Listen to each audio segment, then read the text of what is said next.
ప్రభునందు ప్రియులారా, ఇది చివరి ఆదివారం 6వ నెల. ప్రభు యొక్క మహాకృపను బట్టి మరి 6 నెలల సమయాన్ని మనం సంపూర్ణంగా 2024 సంవత్సరం అనుభవించాం. అంటే ఖర్చు చేసుకున్న అమ్మ ఎవరు మాట్లాడద్దు వెనక. అయితే ఈ సమయంలో మనం చదువుకున్నటువంటి 2వ సమూయేలు గ్రంథము 12వ అధ్యాయము 16వ వచనం నుంచి 23వ వచనం వరకు చదువుకున్నాం కదా. దానికి ఆధారంగా ఒక చిన్న మూలవాక్యాన్ని అందరూ కలిసి చదువుకుందాం. 1వ తెస్సలోనిక పత్రిక 4వ అధ్యాయము పేజ్ నంబర్ 186, క్రొత్త నిబంధన పేజ్ నంబర్ 186.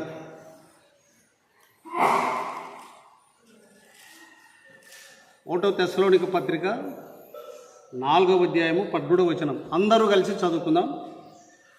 సహోదరులారా, నిరీక్షణ లేని ఇతరుల వలె మీరు దుఃఖపడకుండా నిమిత్తము నిద్రించుతున్న వారిని గూర్చి మీకు తెలియకుండా మాకు ఇష్టము లేదు. చాలు. లోకంలో నిరీక్షణ లేని వారు చాలామంది ఉన్నారు. ఒకవేళ నిరీక్షణ కలిగి ఉన్నా వారి యొక్క నిరీక్షణ వేరు విధాలుగా ఉంటుంది. ఎలాగుంటుంది అని అంటే, ప్రభువుని ఎరగని వారు, లోకంలో లోక పద్ధతులు అనుసరించి లోకరీతిగా నడుచుకునేవారు మేలు పుణ్యకార్యాలు ఇవన్నీ చేస్తే మళ్ళా జన్మలో ఆవై పుట్టచ్చు. ఇంకా చెప్పాలి అని అంటే ఎద్దయి పుట్టచ్చు, పందయి పుట్టచ్చు.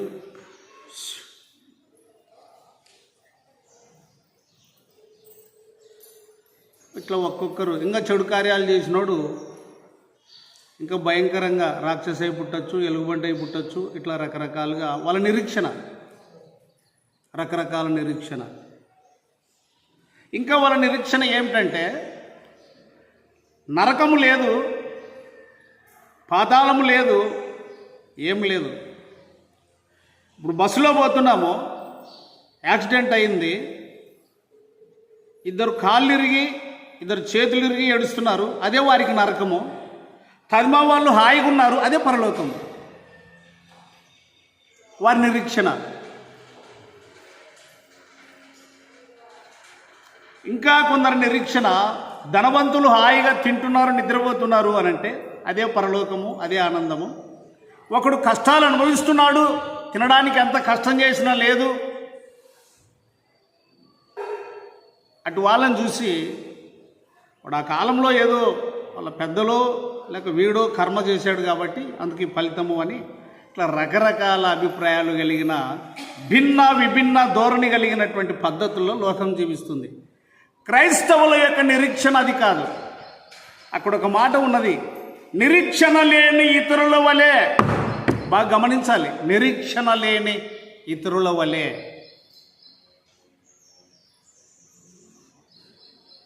ఒక చోట ఈ విధంగా ఉన్నది, ఈ నిరీక్షణ మనలను సిగ్గుపరచదు అనే మాట. చూద్దాం ఒక మాట. హెబ్రీలకు రాసిన పత్రిక తీయండి. హెబ్రీలకు రాసిన పత్రిక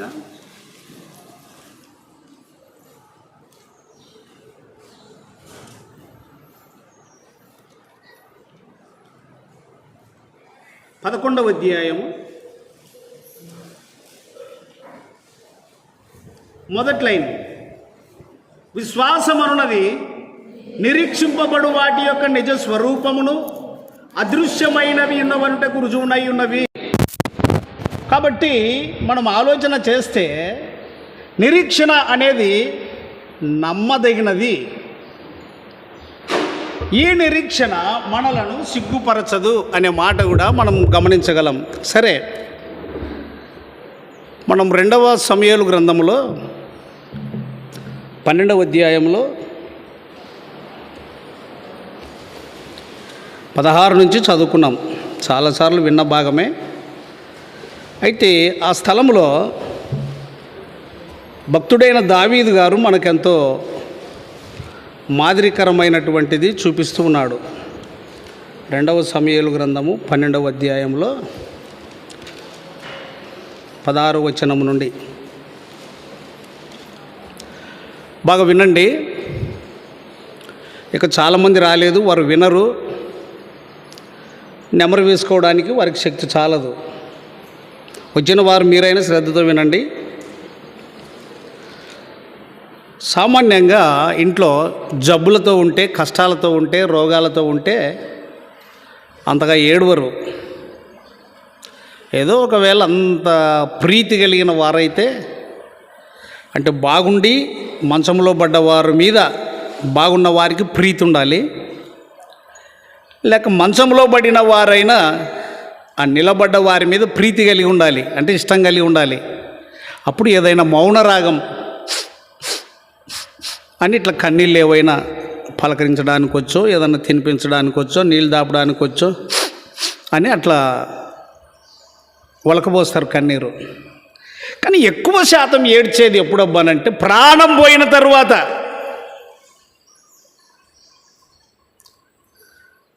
మనుషులు ఎప్పుడబ్బా ఏడ్చేది ఎక్కువ అంటే ప్రాణము పోయిన తర్వాత. ప్రాణము పోయిన తర్వాత భక్తుడైన దావీదు బిడ్డ ప్రాణముతో ఉండగా, చూడండి వచనం చూపిస్తా, మనకు టైం లేదు కాబట్టి నేను త్వరగా ముందు తీసుకొని వెళ్తాను. 17వ వచనం గట్టిగా చదవాలి.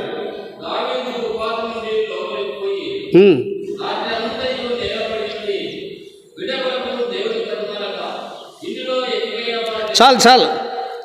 బిడ్డ జబ్బుతో ఉన్నప్పుడు 7 రోజులు ప్రార్థన చేశాడు. ఎక్కడ 18వ వచనం ప్రారంభంలోనే కనపడుతుంది 7వ దినము అనే మాట. సువార్తమ్మ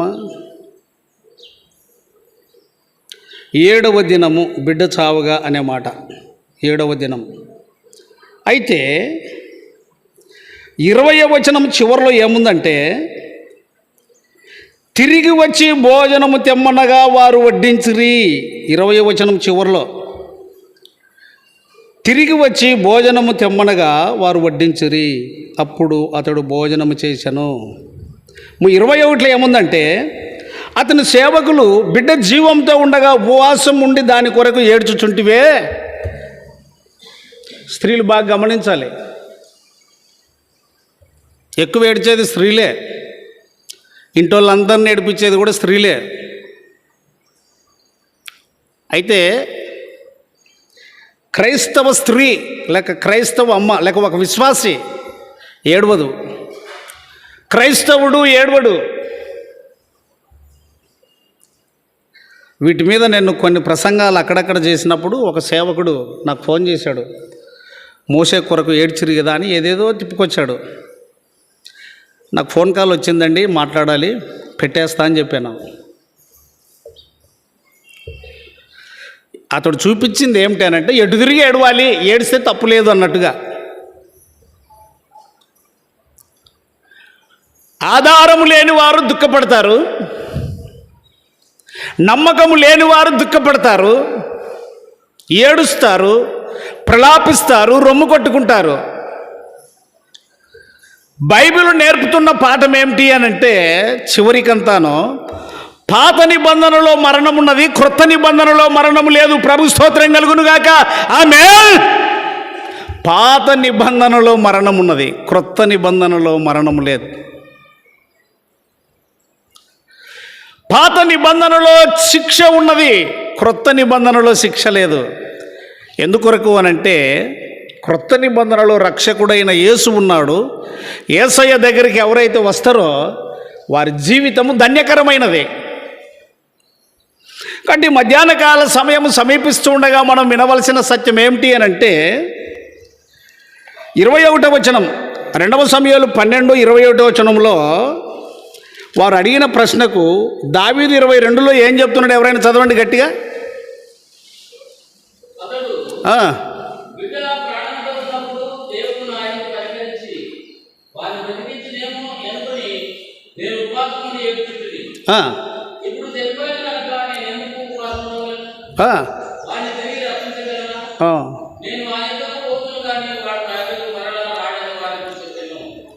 ఈ పునరుత్థాన శక్తి బలము దావీదు పాత నిబంధనలోనే తెలియపరిచాడు. బిడ్డ బ్రతికి ఉన్నప్పుడు ఎందుకు ఏడ్చాను, ఎందుకు ఉపవాసం ఉన్నాను, ఎందుకు ప్రార్థన చేస్తున్నాను అని అంటే, దేవుడు నా యందు కనికరించి నా తప్పిదాన్ని క్షమించి ఆ బిడ్డను బ్రతికిస్తాడని నేను ఉపవాసం ఉండి ఏడ్చుచు ప్రార్థన చేశాను. బిడ్డ చనిపోయాను కనుక నేనెందుకు ఏడవాలి, నేనెందుకు ఉపవాసం ఉండాలి? ఏడ్చి ఉపవాసం ఉండి రప్పించగలనా? నేనే అతని యొద్దకు వెళ్తాను కానీ అతడు నా యొద్దకు పలుకుతారు. బాగా ఇండ్లలో ఎవరైనా చచ్చిపోతే నోరు ముచ్చుకోరు. నవ్వేది కాదు, కథ వినడానికి రాలేదు ఇటుకి.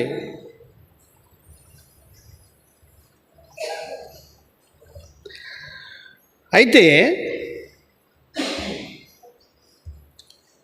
మన ఏడుపు ఎటువంటిది అని అంటే, చూడండి 2 కొరింథీ 7వ అధ్యాయము. కొద్దిగా స్పీడ్గా వెళ్ళాలి, 12:30కు ముగిస్తానని చెప్పాను.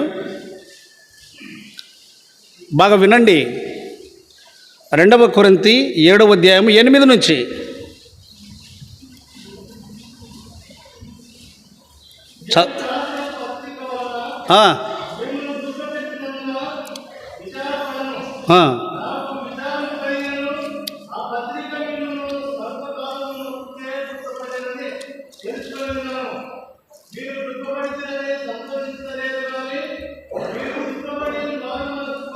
ఆగు. దుఃఖపడి ఏమి పొందితిరి?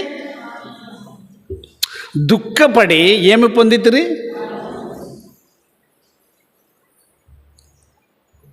క్రైస్తవుడు దుఃఖపడితే ఎప్పుడు దుఃఖపడాలి, ఎప్పుడు ఏడవాలి అని అంటే, రక్షణ లేని వారి కొరకు, మారు మనసు పొందని వారి కొరకు, పాపములో జీవిస్తూ ఉన్న వారి కొరకు, లోకములో జీవిస్తూ ఉన్న వారి కొరకు, తన ఇంటిలో రక్షణ లేని వారి కొరకు, తన ఇంటిలో కుమారులకు రక్షణ లేకపోతే వారి కొరకు ఉపవాసం ఉండి కన్నీరు విడిచి ఏడవాలి. భార్యకు రక్షణ లేకపోతే ఏడవాలి. ఒకవేళ రక్షింపబడిన భార్య అయితే రక్షణ లేని భర్తను గూర్చి ఏడవాలి. రక్షణ లేని కోడన్లుంటే అత్తమామలు ఉపవాసం ఉండి ఏడవాలి. చచ్చిపోతే కాదు. చచ్చిపోతే ఏడ్చేవారు యేసు క్రీస్తు యొక్క మరణ పునరుత్థాన శక్తి తెలియదు. ఇది ముమ్మాటికి సత్యం. ఆయన మృతుల దేవుడు కాదు, ఆయన సజీవుల దేవుడు. కొంచెం ఇక్కడ నుంచి అయితే కింద నుంచి అవుతుంది, ఇక్కడ నుంచి అయితే పైనుంచి అవుతుంది. నేను ఇట్లా వస్తాను. నిన్న అబ్రామయ్య అంటే గిడ్డయ్య గారు చనిపోయారు. వాళ్ళది ఆడపిల్లల గుంపు దండిగా. నా నాటికి రాకపోయినా నాకు తెలుసు. అందరూ ఏడ్చింటారు. దానికంటే ముందు ఒక 18-20 మంది దాకా వచ్చారు నా దగ్గరికి. ఎట్లా సార్, అప్పుడు బాప్తిసం పొందండి అని గొలుసు అల్లుకొని వచ్చారు. మీరు దుఃఖపడుతురని నాకు బాధ లేదు, కానీ దుఃఖపడి ఏమి పొందితిరి?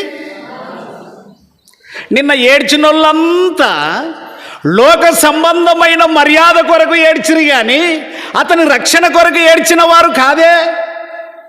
ఒకవేళ అతడు బాప్తిసం పొందినాడని 20 మంది నా దగ్గరికి వస్తే, రే బడవల్లారా బ్యాండ్ పెట్టకూడదురా, మంచి బాప్తిసం పొందాడా, రా ప్రార్థనకు రానందుకే సంఘం రాలేదు, డిమ్ములు కొట్టద్దు, బ్యాండ్ కొట్టద్దు,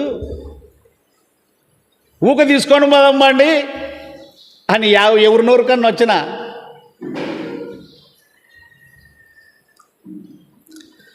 సంఘముల మధ్య. నేను ఇప్పుడు అక్కడి నుంచి ఇట్లా వస్తానన్నాను కదా, ఇక్కడ వస్తాను. ప్రభుదాస్ అన్న చనిపోయిండు. ఎవరు చనిపోయిండు? ఈరోజు కాదు. ప్రభుదాస్ అన్న చనిపోతే ఆ కుటుంబంలో దేవమ్మ వాక్యం ఎరుగు, రత్నమన్న వాక్యం ఎరుగు, గౌండేసన్న వాక్యం ఎరుగు, దరిదాపుగా కుటుంబాలన్నీ కూడా వాక్యం ఎరిగిన కుటుంబాలే, కొంతమంది అవనస్తులు రాకపోయినా. అయితే వాక్యము ఇలాగ చెప్తున్నది. చాలామంది ఆరాధన ఆరాధన అంటారు, కానీ నీ కుమారుడు రక్షింపబడుటయే ఆరాధన. చనిపోయిన వాని కొరకు ఏడ్చేది ఆరాధన భక్తులు కాదు. దావీదు ఎప్పుడు ఏడ్చాడండి? ఏం మాట్లాడాలి మీరు? నేను చాలా వేదనతో నిలబడ్డాను ఇక్కడ. దావీదు ఎప్పుడు ఏడ్చాడు? నువ్వెప్పుడు ఏడుస్తున్నావు? నువ్వెప్పుడు ఏడుస్తున్నావు? చూద్దాం ఒక మాట. రోమపత్రిక 10వ అధ్యాయం తీయండి. ఆ కొరింథీ పత్రికలో ఉంచుకోండి. రోమపత్రిక 10వ అధ్యాయము 7వ వచనం చూడండి.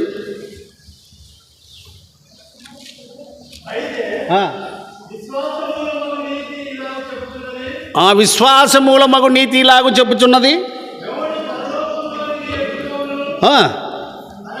అనగా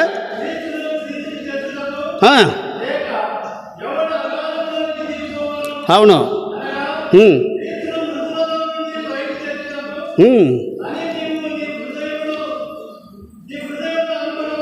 ఇంకా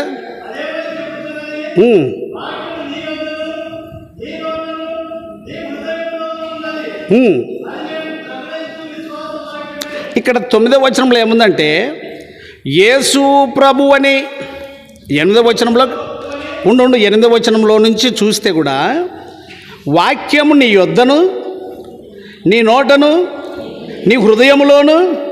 ఇక చూడండి, అబ్రమయ్య కుటుంబానికి వాక్యము దగ్గరలోనే ఉంది,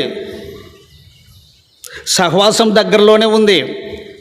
ప్రభుదాసన్నకి వాక్యం దగ్గరలోనే ఉంది, సహవాసంలోనే ఉంది. ఆ వాక్యం మేము ప్రకటించు విశ్వాస వాక్యమే. వాక్యమును అంగీకరించకుండా, యేసు క్రీస్తునందు విశ్వాసం ఉంచకుండా నీకు పాపక్షమాపణ కలుగదు.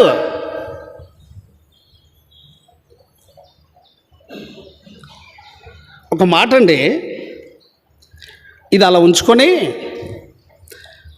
1 కొరింథీ 10:31 చూడండి. ఆ 32 ఏమున్నది? అవును, ఆ విధం ఎక్కువ మన క్రైస్తవ సమాజంలో ప్రతి ఊరిలో జరిగేది ఏమిటంటే లోక మర్యాద. అమ్మాయి నాకెళ్ళి చూడండి, లోక మర్యాదలు ఎక్కువ. లోక మర్యాదలు రోమ 12:2 ప్రకారంగా చూస్తే చూడి, రోమ 12:2 యా మర్యాదను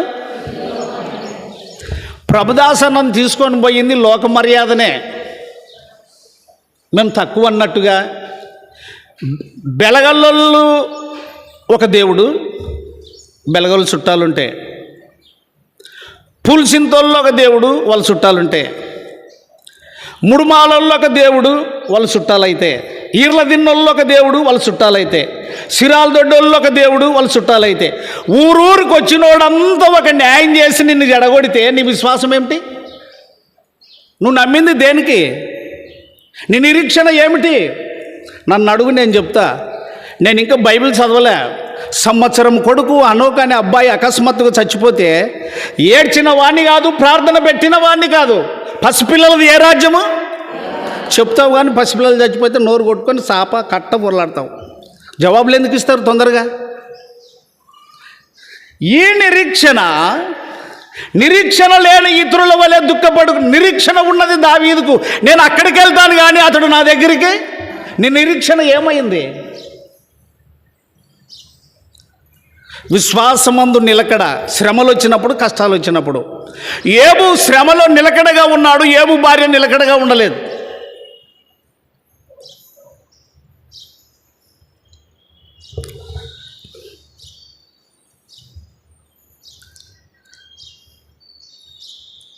యూదులకైనను గ్రీసు దేశస్థులకైనను దేవుని సంగమునకైనను ఏం కలగజేయకుడి? ఆ దినం ప్రభుదాసాన్ని ఒక్కరిని పాటలు పాడి ప్రార్థన చేసుకొని తీసుకొని పోయినందుకు ఈ దినం ఎవ్వనికి చూసినా అది అభ్యంతరం, ఆటంకం. పని మరి చచ్చిపోయినాడు అంతమంది ఏడుస్తారే, ఇప్పుడు మళ్ళీ ఎక్కడికి వద్దాము? 2 కొరింథీ 7వ అధ్యాయము 8వ వచనం చదివాం. 9వ వచనానికి రండి.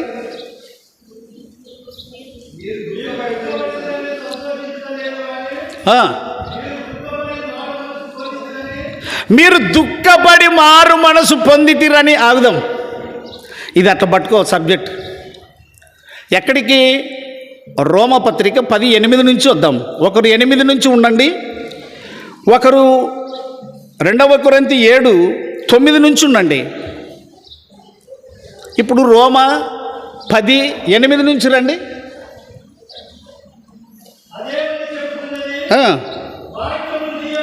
వాక్యము నీ యొద్దను, నీ నోటను, నీ హృదయములోనూ ఉన్నది.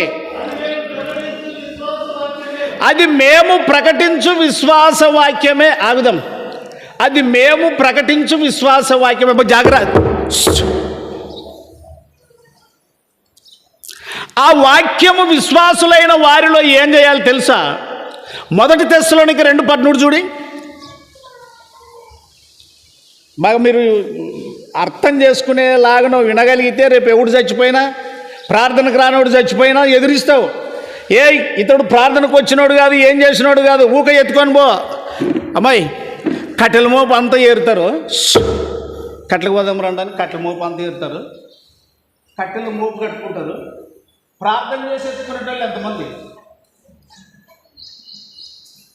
మీరు గ్యాసులు ఉన్నాయి కదా, మీకు కట్టెలు పోయి అలవాట్లు లేవు, మీకు లేకుండా ఈ పాటలు చెప్పింది. ఇప్పుడు కట్టెలము ప్రార్థన చేసి ఎత్తుకుంటావా? ల్యాండ్ పాపం పొద్దు పోయేదా? నీకు చేయబడతాను పట్టు కదా. కట్టెలు తీసిపోయేది ఆడికి కాల్సడికి కాదా, కాటికి. నువ్వు లేకుండా అన్నావు కదా, కాటికి పోయి కాటికే ఇవి ఆడ కాల్సేకి. ప్రార్థనకు రానివాడు, వాక్యము విననివాడు, విశ్వసించని వాడి కొరకు లోక భ్రమ, లోక మర్యాద చేతను ప్రార్థన చేసి పాట పాడుతుంది.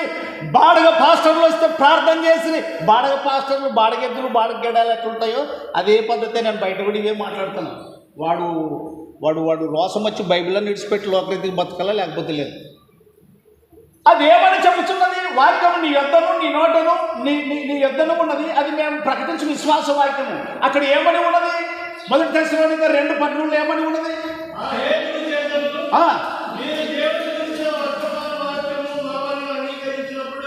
దేవుని గురించిన వర్తమాన వాక్యము మా వలన అంగీకరించినప్పుడు ఏ వాక్యమని ఎంచక? ఏ వాక్యమని ఎంచక? నేను ఈరోజు తెల్లారుజామున టీవీ పెట్టుకున్నాను, వాక్యం వింటున్నాను. ఆ వాక్యం వింటుంటే నాలోన ఏవైతే నిలబడి ఉన్నాయో అవన్నీ నాకు సపోర్ట్ చేశాయి. నాకు చాలా సంతోషం కలిగింది. అది మేము ప్రకటించు విశ్వాస వాక్యము అని రోమా 10:8 చదువుకున్నావు. అలాగనే 1 తెస్సలోనికై పత్రిక 2వ అధ్యాయం 17వ వచనంలో అది మనుషుల వాక్యమని ఎంచక,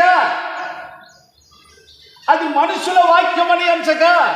నేను చెప్తున్నా, గతించిపోయినవు మరలా చేయకుండా ఉంటే వాటిని జ్ఞాపకం చేస్తూ, ముందు ఎవడైనా ప్రార్థనకు రాకుండా, అమ్మ మీ ఇళ్లలో యవనస్తులు ఎవరైనా చచ్చిపోతే ఎక్కడితో బల్లడా ఎవరికి జరిగింది? 1 తెస్సలోనికై 3:13 చదువు. మరియు మన ప్రభువైన యేసు తన పరిశుద్ధులందరితో వచ్చినప్పుడు మన తండ్రి అయిన దేవుని ఎదుట 12 చదువు క్లియర్గా అర్థమవుతుంది. మరియు మన ప్రభువైన యేసు తన పరిశుద్ధులందరితో వచ్చినప్పుడు 11 ఏముంది?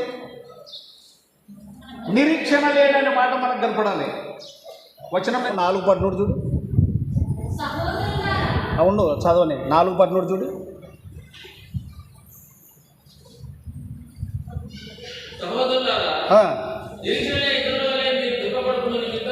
ఆగండి. నిరీక్షణ లేని ఇతరుల వలె యేసు ప్రభువును నమ్మిన వారికో నిరీక్షణ ఉన్నది. యేసు ప్రభువును నమ్మిన వారికో నిరీక్షణ ఉన్నది. ఏమిటి ఆ నిరీక్షణ అంటే, ప్రభు అయిన యేసు క్రీస్తు నా పాపముల కొరకు ఆయన కొట్టబడి, చంపబడి, ఈడువబడి, ఉమ్మి వేయించుకొని సిలువ వేయబడి సమాధి చేయబడి మరణమును జయించి తిరిగి లేచాడు కనుక పాపముల చేత అపరాధముల చేత చచ్చిన నేను క్రీస్తు రక్తములో కడగబడ్డాను. అపరాధముల చేత పాపముల చేత చచ్చిన నన్ను క్రీస్తుతో కూడా బ్రతికించను. నేను ఒక మాట అడుగుతా, ఆ 9వ వచనంలో ఏముందంటే రోమ 10:9 చూడు.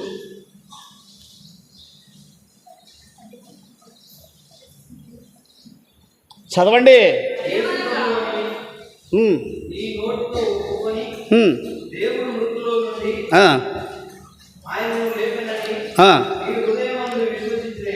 అవు చెప్పు.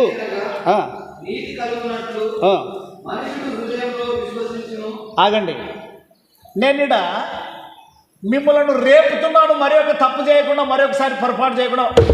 ఆగండి, ప్రభుదాస్ అన్న ఇక 10 రోజులకు చనిపోతాడు అనగా నేను ఒక 15 రోజుల ముందు ఒక అర్ధగంట సేపు ఆయన అవతల ఉన్నాడు, నేను ఇవతలు ఉన్నాను. చాలా విషయాలు పంచుకున్నాను. ప్రభుదాస్ అన్న మన ఇద్దరం ఒక ప్రాంతం వాళ్ళమే, ఎటు తిరిగినా నువ్వు నాకు దగ్గరలోనే ఉన్నావు. పులిచింత మీది కైరవాళ్ళలో నేను పరిచయం చేశాను, పులిచింత నాకు పరిచయం. ఇప్పుడు నా కొడుకు అక్కడ ఉన్నాడు.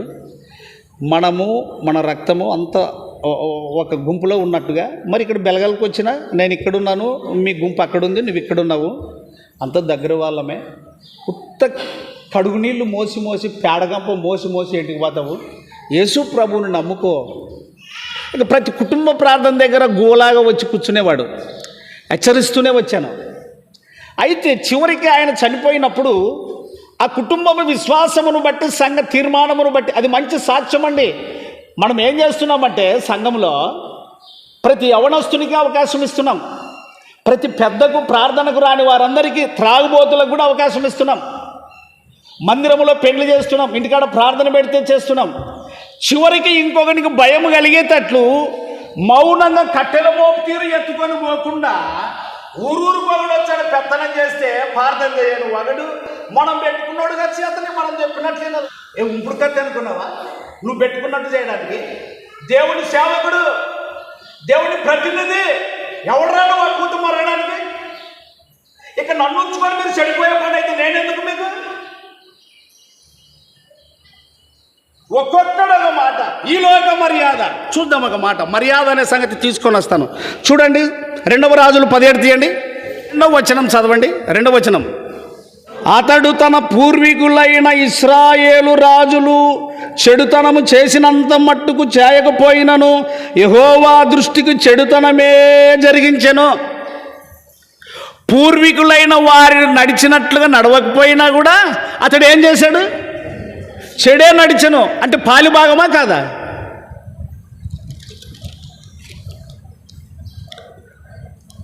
అట్లా వచ్చి ఎక్కడ ఎన్నో వచనము?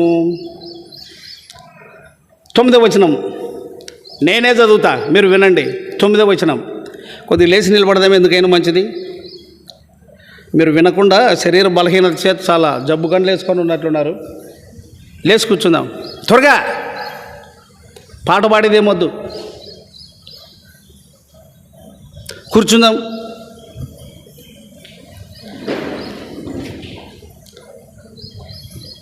అట్లా ఉరికితే బెరీన్ వస్తుంది అన్నట్లు బెరీన్ లేదాం. లై తొందరగా లై. మరి ఏం చేస్తావు? Right, okay. మీరు లేచి కూర్చున్నందుకు వందనాలు 2 సార్లు. కూర్చోండి. 9వ వచనం నేను చదువుతాడని 17:9. మరియు ఇశ్రాయేలు వారు తమ దేవుడైన యెహోవా విషయంలో కపటము కలిగి దుర్బోధలు బోధించుచు. ఏ బోధలు? దుర్బోధలు.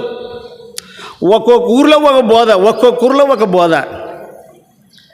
ఆ ఊరుడు వచ్చి ఇంత రంగంటియడం, ఈ ఊరుడు వచ్చి ఇంత రంగంటియడం, ఇంకొకడు వచ్చి ఇంక రంగ. మరి ఇంక అన్ని కార్యాలప్పుడు ఊరికి ఒకరిని పిలుచుకొని చేసుకుంటే అయిపోయి కదా. కుటుంబ ప్రార్థనలకు ఒకరిని, పెండ్లికి ఒకరిని, సావుకు ఒకరిని, ఇంట్లోకి పోయినాడు ఒకరిని, ఇంటికాడ ప్రార్థన పెట్టినప్పుడు ఒకరిని. ఇంక సరిపోయి కదా, వాళ్ళ మాటే కదా మనం వినాల్సింది.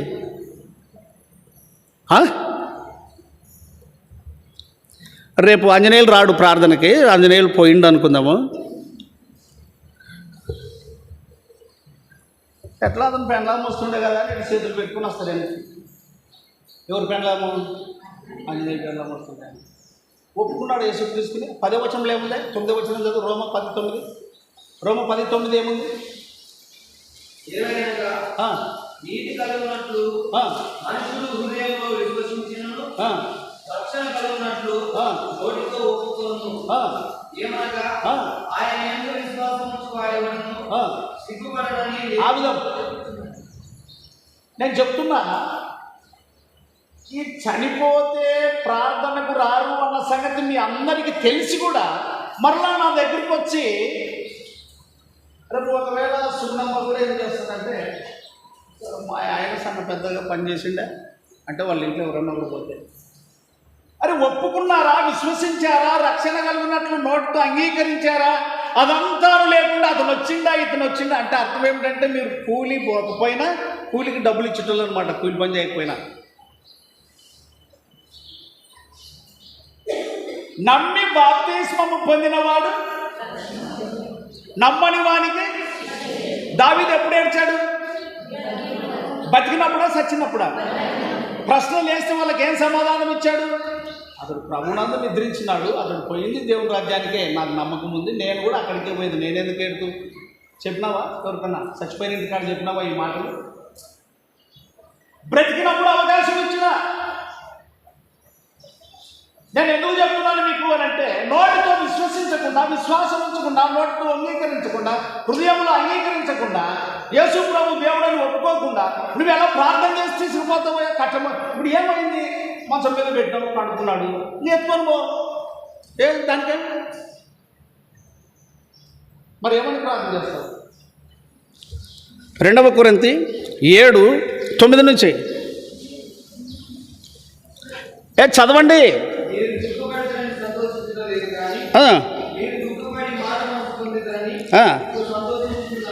అవు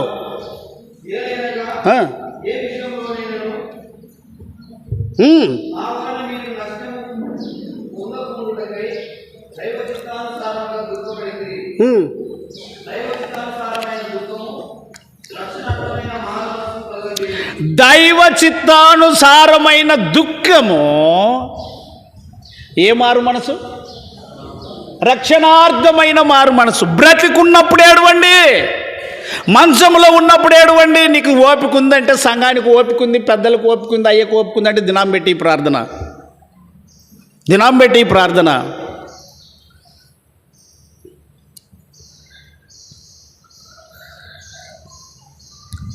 ఇంకా ముందుకు రాపా.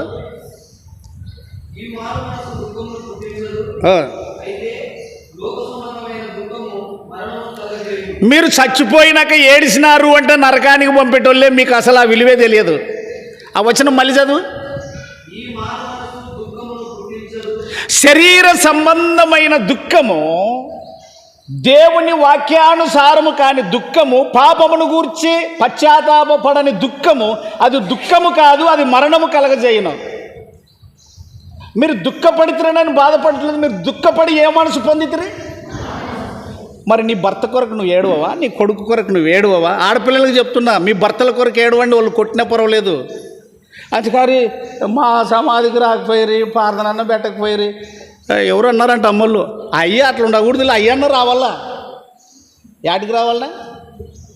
యాటికి రావాలి అయ్యా అంటే నువ్వు ప్రార్థన కాటికే రావు, మందిరం కాటికే రావు. నేను వచ్చి చచ్చిపోయినాక యేసు ప్రభు ఎప్పుడు ఏడవమన్నాడో చూడండి. మత్తయి సువార్త 23వ అధ్యాయము, లూకా 23, మత్తయి కాదు, అవసరమైతే అడిగి పోదాం. లూకా 23, అందరు తీయండి. లూకా 23, 27, 28.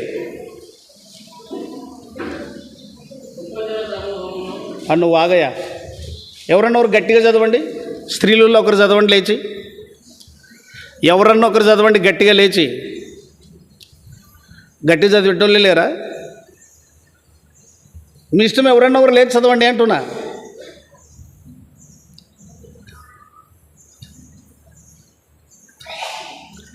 సరే, ఇద్దరు చదువుతులే, 1 by 1 చదువు.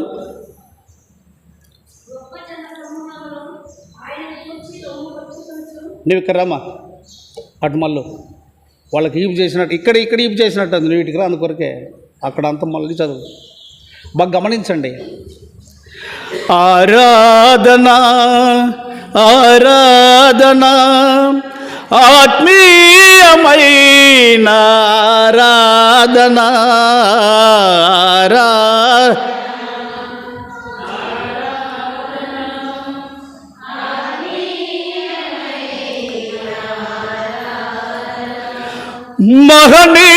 మహనీయుడైన మహారాజుకు కాగండి.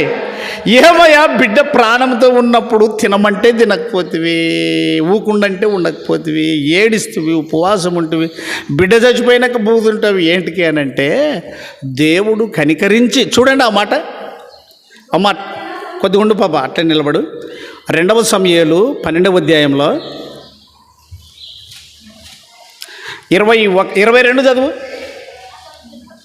22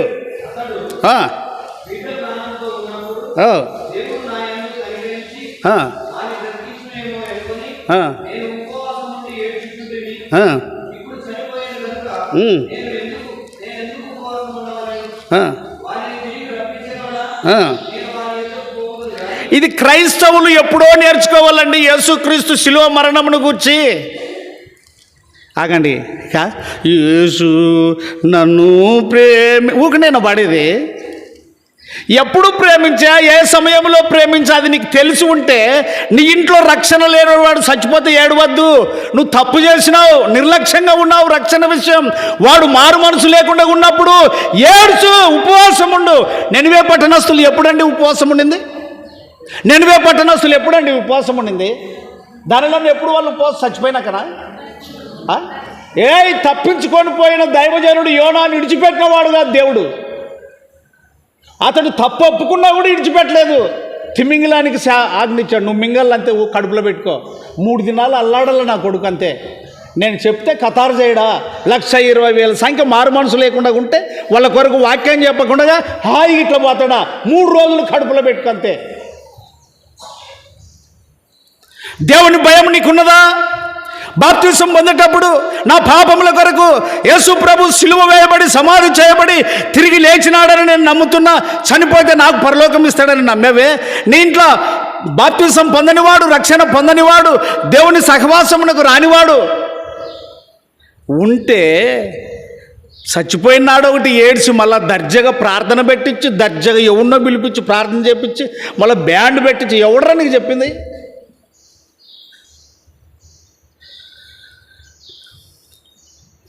ఏ బోధ కూడా చెప్తున్నా నేనైనా సరే, సంఘములో తన్నలు తినైనా నువ్వు బోధ చేయి, కూటి కొరకు నువ్వు ఏడ్చొద్దు.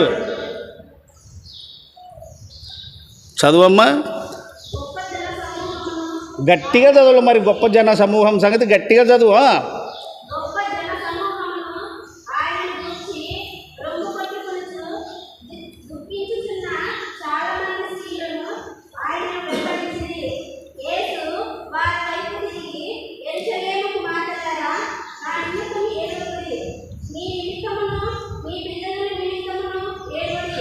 ఎవరు చెప్పిన మాట ఇది?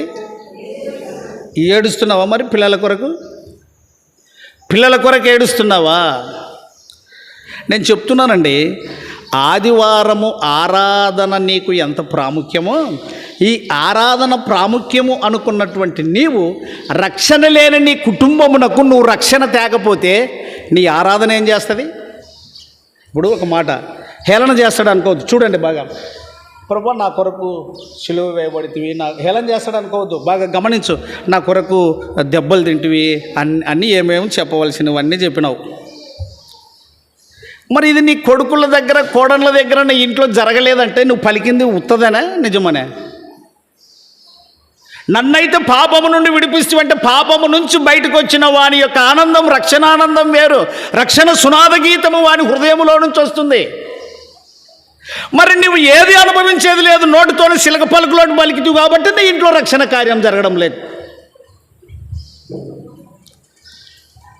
నేను చెప్తున్నాను, నువ్వు నిజంగా రక్షింపబడి ఉంటే ఈ వ్యర్థ వ్యవహారాలను వదిలిపెట్టి ముందు నీ కుటుంబ రక్షణ కొరకు పాటుపడు. చచ్చిపోయినప్పుడు కాదు ఏడ్చేది. నిన్న అందరూ కలిసి బ్యాండ్ పెట్టించురి. ఏం పరలోకానికి పోయేది అది? ఎవరు కుర్రల్లో బాయల్లో చచ్చిపోయినారు అనుకున్నారంట.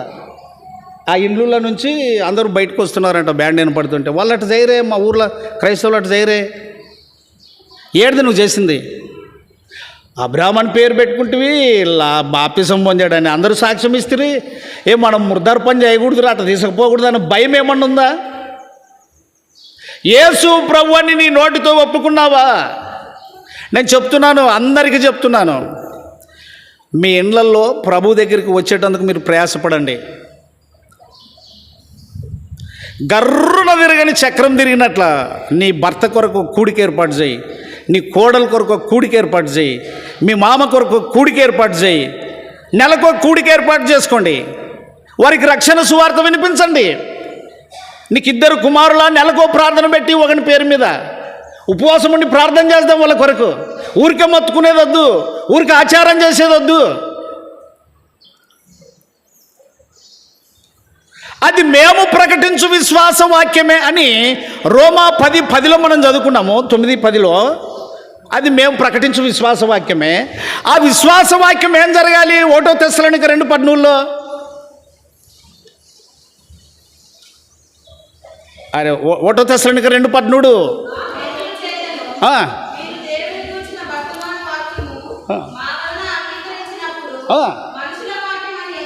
మనుషుల వాక్యం అని ఎంచక అది నిజముగా ఉన్నట్టు దేవుని వాక్యం అని ఎంచి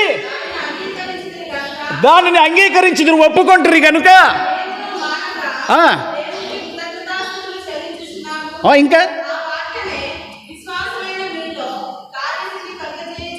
విశ్వాసులైన మనలో రక్షణ వాక్యం ఏం జరగాలి? కార్యము అంటే పని జరగాలి.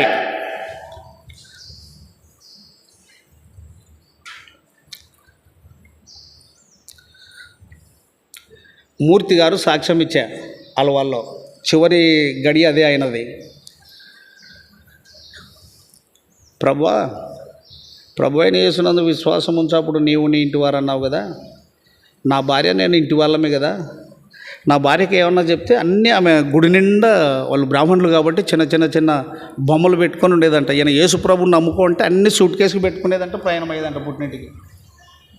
ప్రభు నేను బయటికి వెళ్ళను, సాక్ష్యం ఉండదు, కనీసం నా భార్య నేను రక్షింపబడకపోతే అది కుటుంబం ఎట్లవుతుంది అంటూ ఆయన ఏం చెప్పేవాడంటే, ఎవరైనా బయట వాళ్ళు ప్రభువుని అంగీకరించినట్లుగా వచ్చి మీ ప్రభువుని నమ్మినందుకు వెలివేసిన మా ఇండ్లలో, మా కులంలో నుంచి వెలివేసిరంటే అట్లాంటి వాళ్ళ మాటలు నమ్మద్దు, చేర్చుకోవద్దు.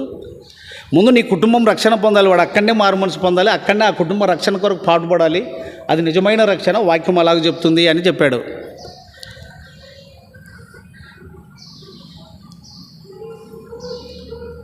నేను చెప్తున్నాను, ఆ సంఖ్యాకాండము 2వ రాజుల గ్రంథం 17వ అధ్యాయంలో కొన్ని వచనాలు ఎత్తెత్తి చూపించి ముగిస్తా, టైం అయిపోయింది. 17వ అధ్యాయం అందరు తీయండి. ఇది ఇంకా సవివరంగా మీకు వీలైతే మరొకసారి నేను ఈ వర్తమానం మీకు అందిస్తాను. అందరు తీయండి దయచేసి, బైబిల్ ఉన్న వాళ్ళంతా. 2వ రాజులు 17, 2వ రాజులు 17, 9వ వచనం. మరియు ఇశ్రాయేలు వారు తమ దేవుడైన యెహోవా విషయంలో కపటము కలిగి దుర్బోధలు బోధించుచు అడవి గుడిసెలలో నివాసులను, ప్రాకారముల పట్ట నివాసులను, తమ స్థలములన్నిట్లోనూ బలిపీఠములను కట్టుకొని, వచనం 11 తమ ఎదుట నిలవకుండా యెహోవా వెళ్ళగొట్టిన జనుల వాడుక చొప్పున జనుల వాడుక చొప్పున. 12వ వచనం. చేయకూడదని వేటిని గూర్చి యెహోవా తమకు ఆజ్ఞాపించెనో వాటిని చేసి పూజించుచుండిరి. వచనం 14. వారు వినని వారై తమ దేవుడైన యెహోవా దృష్టికి విశ్వాసఘాతకులైన తమ పితరులు ముష్కరులైనట్లు తామును ముష్కరులైరి. 15వ వచనం అందరూ చదవండి. 15.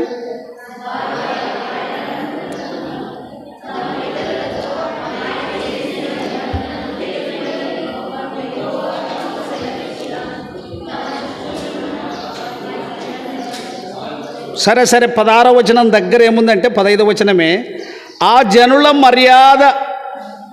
మర్యాదలను అనుసరించి వారి వంటి వారైరి. ఇంకా చాలా ఉన్నాయి, పేజీ తిప్పండి. అక్కడ ఇంకా ప్రాముఖ్యమైన వచనం చూపిస్తాను మీకు. ఇప్పుడు చాలా మందికి మందిరం కట్టుకుంటారు, సేవకుని ఉంచుకుంటారు, కానీ అతడు ఏం సేవకుడో అది ఏం మందిరమో మనకు తెలియదు. అయితే ఇక్కడ చూడండి వచనము, అదే 2వ సమూయేలు 17వ అధ్యాయము 25 నుంచి చదువుతాను చూడండి.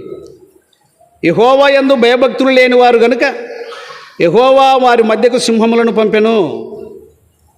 బాగా గుర్తుపెట్టుకోండి, మీరు మౌనంగా ఉంటే నిద్రపోతారేమో, కలిసి చదవండి. అవి వారిలో కొందరిని చంపెను. 26 అందరూ చదవండి. తమరు పట్టుకొనిన షోమ్రోను పట్టణములలో తాముంచిన జనులకు ఆ దేశపు దేవుని మర్యాద తెలియకున్నది గనుక ఆయన సింహములను పంపించెను.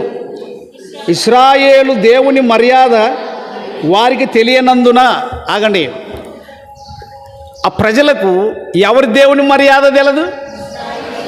ఈ దినం కూడా అన్యులమైన మనం క్రీస్తుని అంగీకరించాం, కానీ నడక ఏంటి, పరిశుద్ధత ఏంటి, ఎవరు రక్షణ పొందిన వాళ్ళు, ఎవరు రక్షణ పొందని వారు, ఎవరి కొరకు ప్రార్థన చేయాలి. ఇప్పుడు రోమ 10లోనే ఒక మాట ఉన్నది, వారు విశ్వసింపనిది వారికి ఎట్లు ప్రార్థన చేయదురు. చూడండి రోమ 10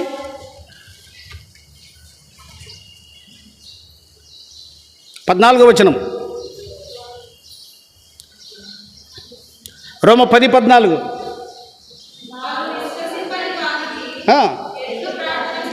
అంటే విశ్వాసమే ఉంచలేదు కాబట్టి ఏమని ప్రార్థన చేయాలి? విశ్వసించిన వాడు మందిరానికి వస్తాడు, భక్తులతో సహవాసం కలిగి ఉంటాడు, భక్తురాండ్రతో సహవాసం కలిగి ఉంటాడు. కష్టం నష్టమైతే నేను రాలేను, మా ఇంటికి వచ్చి ప్రార్థన చేయండి అని సంఘాన్ని పిలుస్తాడు. కనుక ప్రభునందు ప్రియులారా, ఈ మధ్యాహ్న కాల సమయంలో అదే 2వ రాజుల గ్రంథం 17వ అధ్యాయంలో చివరి వచనం చూడండి. మీరు ఇంటికి వెళ్ళి బాగా చదువుకోండి, మీకు అర్థమవుతుంది. అది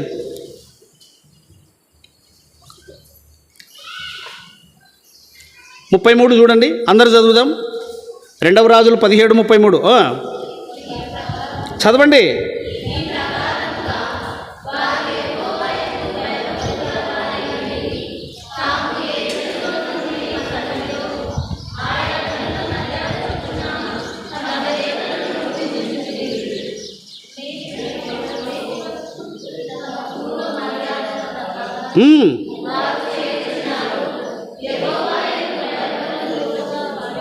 ఒక్కండి, నేటి వరకు తమ పూర్వ మర్యాదలు, అది ఉండాలా, ఇది ఉండాలా.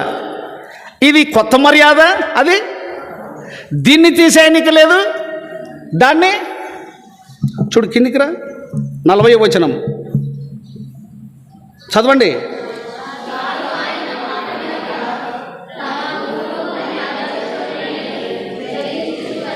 ఇంకా చదువు.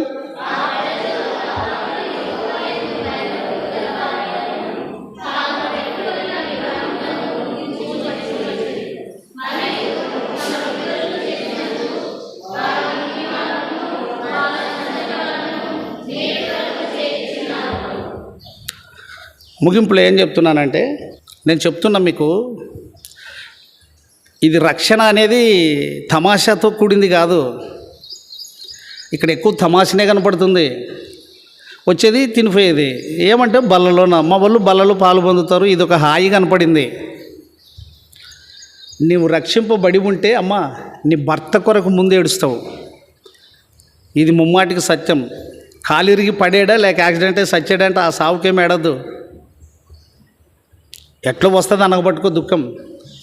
ఆత్మీయంగా నువ్వు రక్షింపబడ్డావు కాబట్టి నీ రక్షణ లేని కుటుంబం కొరకు నువ్వు అది ప్రాముఖ్యమైనది. ఆ ఏడుపు లేకుండా మేము ఇది చేస్తాం అది చేస్తాం, ఎట్ట సార్ వాళ్ళ ఇంట్లో వాళ్ళు వచ్చిరి వీళ్ళు వచ్చిరి, ఎందుకయ్యా మోటుగా లెక్కేద్దాం. నేను హనుమంతన్నని పనికి పిలిచిన, వస్తానని చెప్పినాడు. నా బోత చూడంటే సరే అన్నాడు, చేనుకాటికి రాలేదు.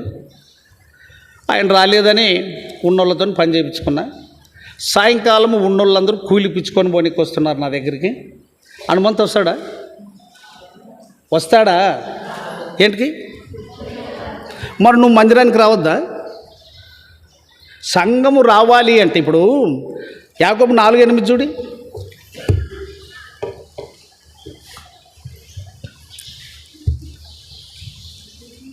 తీసిన వారు చదవండి.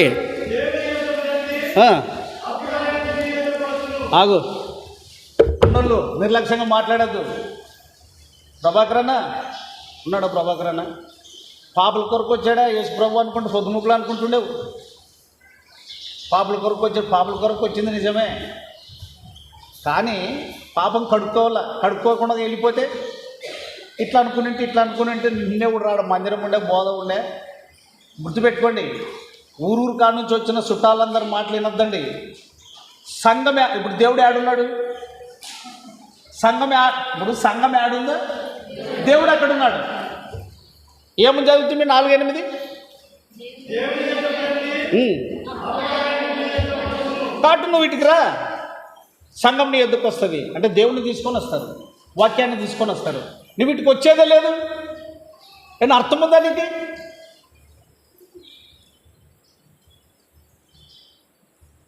ఇంకొకరు చదవండి ఆ మాట.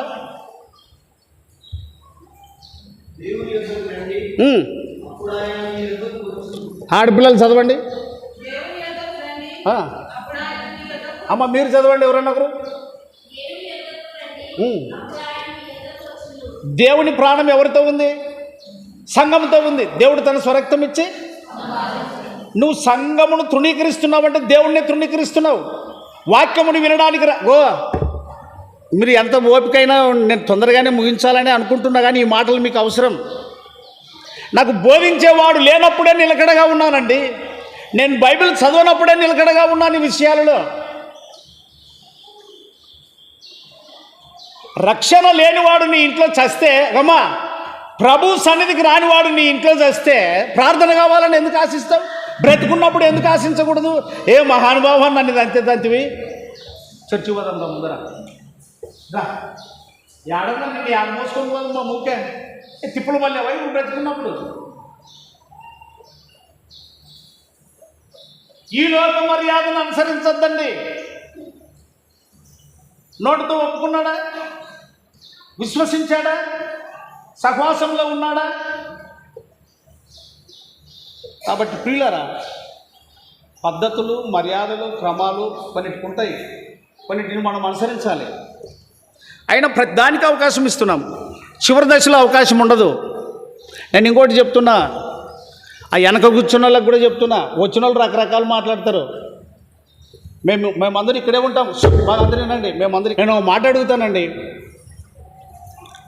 పెళ్లి చేసినారు, ఆ పాప పెళ్ళైన ఆమె భార్య అవుతుంది. ఆమె ఎవరెమ్మడు ఉండాలి?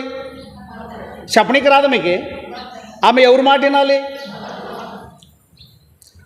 భర్త ఉన్నాడు, ఎవరిని చూసుకున్నాలా? అరే రాదా చెప్పనీకి, ఎవరిని చూసుకున్నాలా? మరి నువ్వు సంఘంతో ఉన్నావు, సంఘం మాట వినద్దా? ఎవడు వచ్చి చెప్తే వాడి మాట వినదేనా? ఏ కూటికి వచ్చినాడు అనుకున్నారు మీరు. నన్ను చెప్పింటాను నేను. అన్నీ తెలిసి ప్రార్థనకు రాంది తెలిసి బతుకున్నప్పుడు ఏడు పోయాడా? ఏ రండిరా బడవల్లారా మాకు తిప్పులు పెడతారు మీరని ప్రార్థనకు రానప్పుడు మొత్తుకోండి, సాయండి. ఏడు మందిరం లేదా? ఇంత పెద్ద మందిరం కట్టించుకున్నారు తెలదానికి. నేను ఇంకో మాట చెప్తా. అయ్యకు బో పెట్టినా ములాజు మీద పెట్టద్దు. నీకు ప్రేమ ఉంటే యేసునామంలో పెట్టి దీవెన పొందుకో, లేకపోతే ఊకుండు. అయ్యకు ఏదన్నా ఇస్తే యేసునామంలో ఇచ్చి మర్చిపో. మందిరానికి ఇచ్చినాను అంటే నువ్వు ఎట్లున్నా ప్రార్థన చేయడానికి కాదు. నీవు మందిరానికి నిన్ను ఎవరు అడిగారు డబ్బులు? ప్రేమతో ఇచ్చావు, మర్చిపో అంతే. లోబడతావా? సంఘానికే లోబడక, దేవునికే లోబడక నీకు అనుకూలమైనట్లు మాట్లాడతావా? పెద్ద సావుకారణ అయ్యిందు, దుడ్ల కొరకే పనిచేసిన ఉన్నాయంటే. అప్పులు మోసుకొని ఉన్నాను నేను. భయం కలిగి నడుచుకుందాం. నేను మీలో ఒకరిని, మీరు నేను ప్రభులో ఉన్న వాళ్ళం. అపరాధముల చేత, పాపముల చేత చచ్చిన మనలను విమోచించుటకు, రక్షించుటకే ప్రభు వచ్చాడు. ఆ స్థితిని పొంది ఉన్నారు. మళ్ళీ లోక మర్యాదను ఎందుకు అనుసరిస్తారు? మోకరిద్దాం.